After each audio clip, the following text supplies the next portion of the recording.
Good morning. This is Judge Alyssa Perez resuming the civil docket for the 210th District Court for August 3rd, 2022. All matters being heard today are being heard in accordance with all emergency orders and directives regarding COVID-19. In addition to that, we are streaming all matters. There goes my YouTube. There goes my YouTube. Sorry. I'm never in charge of this for good reason. All right. I'm going to call our next case. Calling cause number 2021 DCV 3033 U.S. Bank National Association versus Margarita Munoz Martinez. May I have announcements, please? There being no one here appearing on behalf of either plaintiff or defendant, Mr. Marufo and Ms. Hernandez, have we received any communications from Ms. Kogan or anyone else on this case? No, Judge. Okay, this case has been reset from April to June on scheduling status conferences. Having no one here, the court is dismissing it for want of prosecution. Ms. Hernandez, when you get back in the office, if you'll send me the order, I don't know if Ms. Cables has that. All right. Yes, so thank you. Let's get back on to, let me find it. 2021 DCV 3692 State of Texas versus Minwan Zhang et al. All right, Ms. Monsiváis. Are we all organized? Yes, Your Honor. Well, relatively organized. Thank you for your indulgence. I appreciate it. No worries. Your Honor, the state has filed default judgment against defendant Minwan Zhang. We had served her with by publication. It was published in the El Paso Inc. for 4 weeks from December 19th, 2020, 2022. On January 27th, 2022, the state filed a motion to appoint an attorney ad litem on Ms. Zhang's behalf, and that an attorney was appointed on January 28th, 2022 to represent her interests. As of today, there's been no answer filed on behalf of the defendant, and we understand that the attorney ad litem has been unable to make contact with the defendant. So we'd ask for the judge to sign the proposed default motion that's been submitted to the court. Okay, and I will tell you, just because this was part of my confusion last time and where I started asking all the questions, Ms. Monsiváis, if you will email me now the proposed default with respect to defendant Zhang. While you're looking for that, Ms. Mendez, I did receive your correspondence of August 2nd regarding, let's see, the work you've done on Ms. Zhang's case. So let me get an update from you and then we'll go from there. Thank you, Judge. Yes, Judge, I did receive the appointment and notification from the county attorneys about my appointment for this one defendant.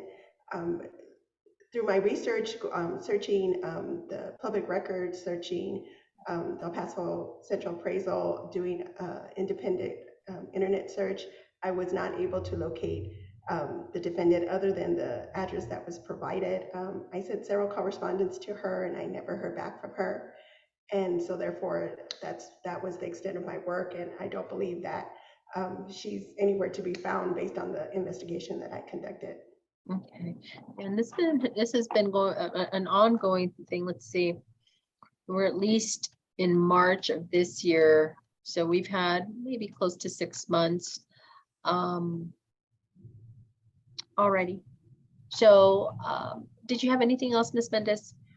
I did, Your Honor, and I know that this is new to myself and I'm sure the county attorneys, but Your Honor, I just want to make sure that the record is reflective of the fine that is being requested by the county in this particular case. There's a fine of $5,000, and according to the motion that was filed, I just want to understand better from the county where that sum is coming from with regards to the $5,000. Sure, Ms. Monsiváis. I don't have each violation in front of me, but defendants can be fined up to $10,000 for each violation. I know there's more than one violation on Ms. Zhang. I can look that up if you give me just a few more minutes, but because it's a default, we didn't want to ask for, $50,000 or, the max of $10,000 for each violation. So we are asking for what we think is a a reasonable amount of $5,000, especially in when you look at not being able, like she's definitely running from service. We've been unable to serve her. And we believe that she's still in the state of Texas, if not the United States. So that we have that. We aren't hopeful that we'll recover it.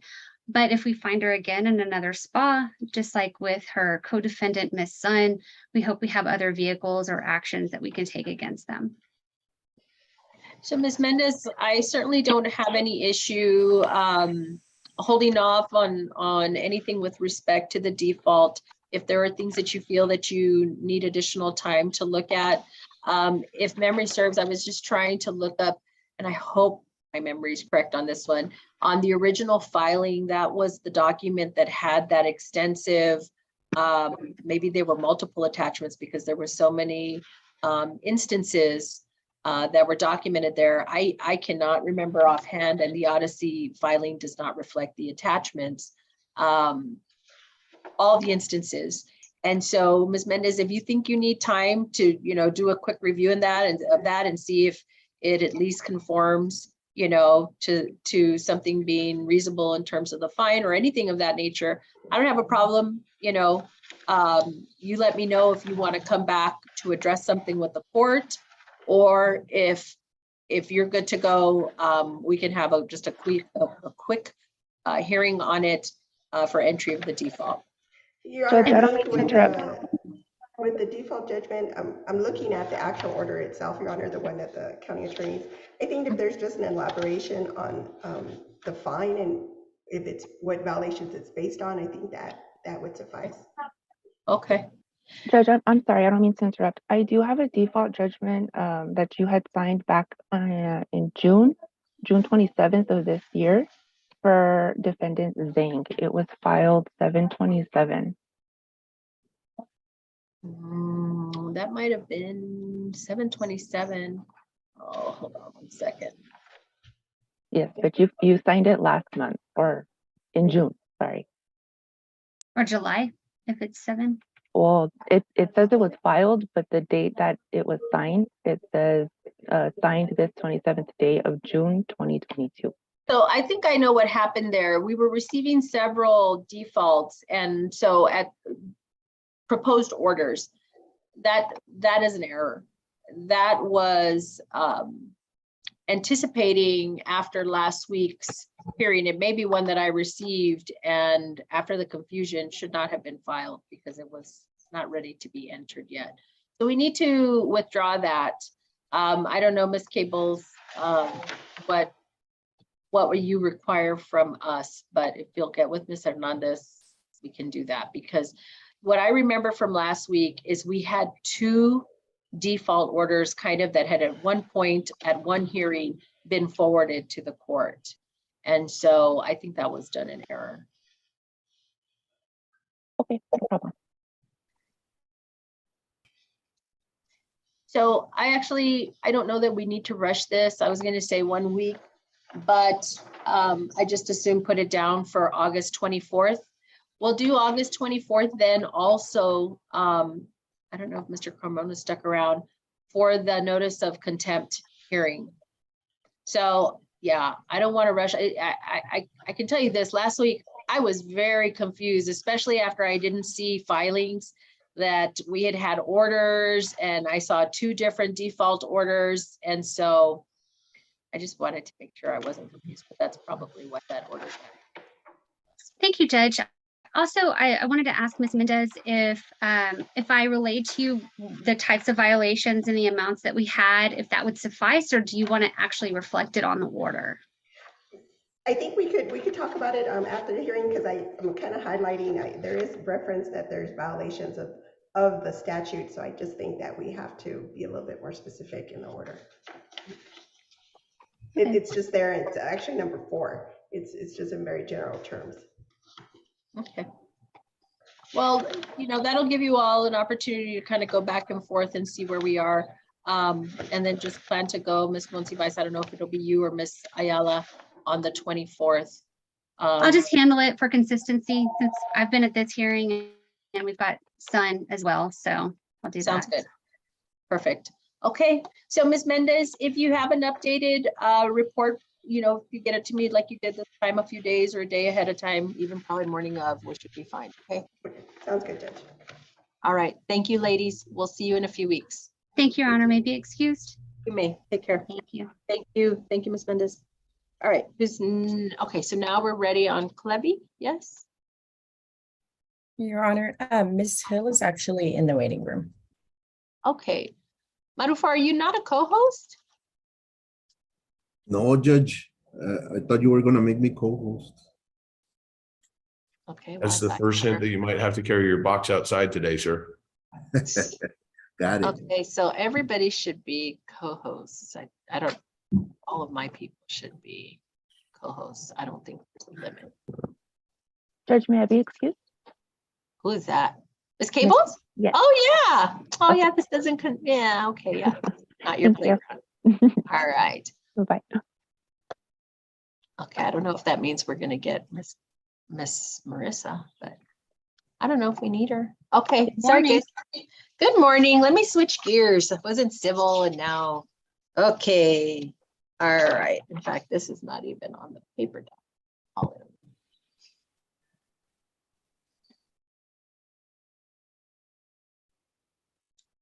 All right. Calling cause number 2021-0D02380, State of Texas versus Clevy Michette Nelson. May I have announcements, please? Michelle Hill and Merle King on behalf of the state. The state is ready to proceed, Your Honor. Brock Benjamin and Mr. Lopez on behalf of Ms. Nelson, who's present by video, Your Honor, ready. And yes, Ms. Nelson is appearing remotely, as is everyone else. I don't believe we had this formally scheduled, although we had discussed it. So I may have failed to tell the staff to add the hearing, but luckily Ms. King reminded us. And so I appreciate you all showing up if you received that notice. Yeah, order of court setting here pretty quick. But in any event, you all were already doing what you were supposed to be doing. And so I did receive the state's brief on the 27th, and then defense. I feel like there was probably some issue with e-filing, Odyssey, all kinds of things, because yesterday. Operator error, Your Honor. Oh, well, yesterday and the day before, we had a lot of trouble, which is why I ended up not to remote from home today, because there were so many issues. Yeah, there's definitely something going on. My Odyssey was down yesterday. My Outlook's down today. So that's why you all received the late pre-copy last night at midnight. It took all day. And then today, my secretary, it took her up until maybe about 20 minutes ago to be able to actually e-file the other document. She said they changed platforms as of Monday. So the new platform doesn't recognize any type of special characters. That's what they figured out. So anything that has an apostrophe or what have you, they had to figure out what to do with it. So it's still, I don't even know if it showed accepted, but she has filed some things. So everything's going a little nuts this morning. Okay, so with respect to the motion to suppress, everything was in Odyssey. I feel comfortable saying that. The additional thing that Ms. Hill filed, the state's notice of intent to offer a plea, was emailed. And so, okay, and I do see everybody was on that. Okay, so back on the motion to suppress, and then we'll get to this other issue. And then I guess we have the depot issue, right? Those kind of close. Anything else? I did read the briefs. So is there any other argument you all want to make on the motion to suppress? Nothing further on behalf of the state, Your Honor. Louis, I don't have anything. No, ma'am. Okay, I can tell you right now that I am going to take just a little bit longer on some of the things that Ms. Hill and Defense Counsel provided. And I think I got to listen to that video one more time. And so I just want to make sure I've got it right, but I won't delay on this one. I think you all have done a good job on that in briefing the court, so thank you for that. With respect to Mr. Senesi, what do we have to go over now?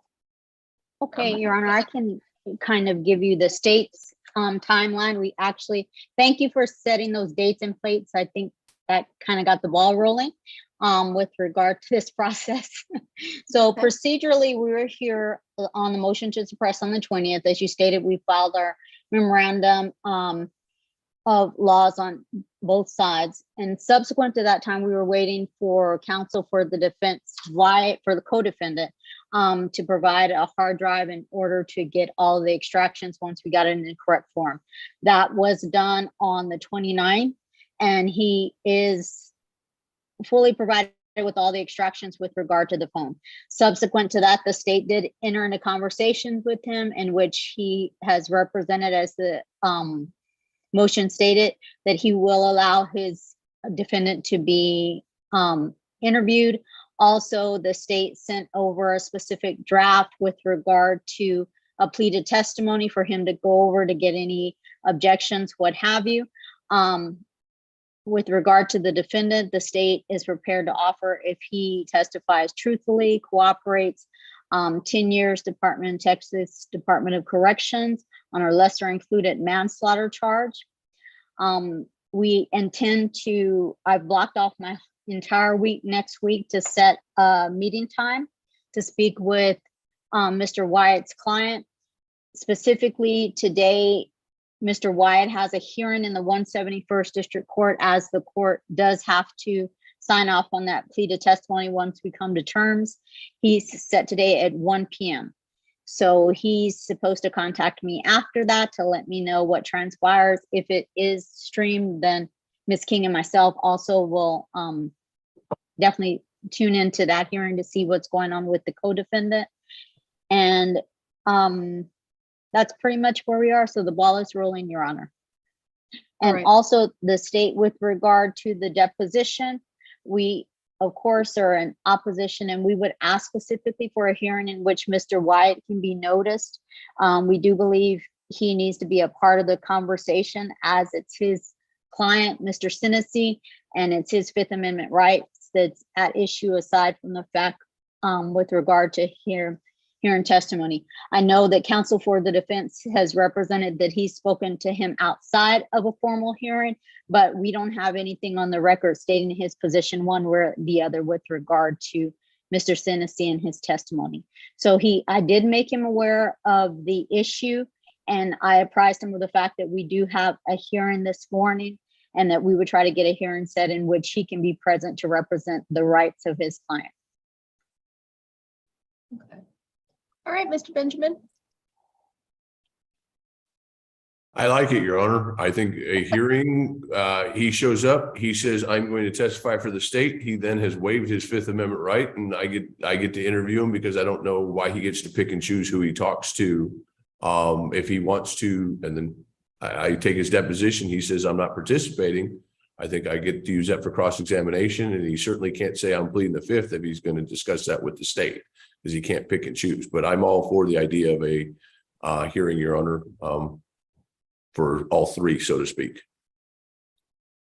Okay. And of course, the state has a totally different position, but we'll wait for the hearing on that. I was trying to go through Odyssey and see the I guess live pleadings. Did this? I know Mr. Benjamin filed something. I don't recall if the state responded to it in a written pleading. So I was just trying to go through and see if I could find what was out there. There's now a lot. No, Your Honor, we reserved our response. We can tender that by the end of the week if you'd like that prior to the hearing. I'm not, I'm basically going to set, because the request remains the same, right, Mr. Benjamin? Yes, Your Honor. Okay, so we're going to set it for a hearing, an in-person hearing on September 12th. In person, 9 a.m. That is one day before our final judges. I want to make sure we do it in person. I don't want to do it on a Tuesday because if Mr. Wyatt is supposed to be here, then Tuesdays seem to be really busy days for you guys and for the court. So what, Brock, what are you going to tell me? Your Honor, I was kind of hoping for August, because if we meet and then the court orders something, I mean, essentially that's going to leave us, I guess that leaves us 45 days, but that just feels awful tight, Your Honor. Hey, I don't have a problem with August 8th. Monday. And Mr. Lopez, can you cover? I'm in a jury trial. Que la canción. Here we go. And that would be the song, Your Honor. Yes. Okay, so I don't have an issue with that, but if if you want to be around, Mr. Benjamin, when are you available? 15th, Your Honor? Oh, there you go. Let me look, let me check the court calendar real quick, but that sounds pretty good to me. How is everybody's? Oh, it looks beautiful. It's 0 on the 15th. Yay. State's available. Let me shoot counsel for the defense Wyatt a text and see if he's available. Your Honor, we might have a jury trial, the 11 and the 12 for jury selection. If my memory serves. Okay. I hear you.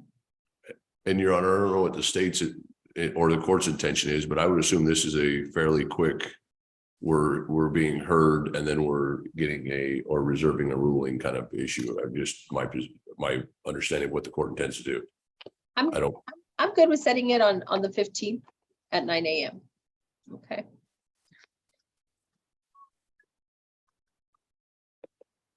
Oh, we got a lot of cases. A lot of cases set for trial.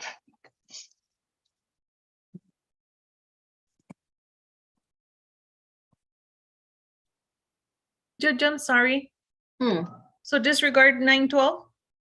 Yes, disregard 912. Too far. Thank you, ma'am. Far down the road. And it's a status, Judge? No, it's a motions hearing for the deposition request Okay. made by defense counsel. That's everything, right? Well, for sure. Yes, Your that'll Honor. Yeah. And I just sent Mr. Wyatt a text just to see if he's available. Hopefully so. Yeah, and his client's not in custody, right? No, Your Honor. So, okay. What else do we need to cover while we wait on that? None? Okay, then we'll take a quick break. I hate to just sit around on YouTube.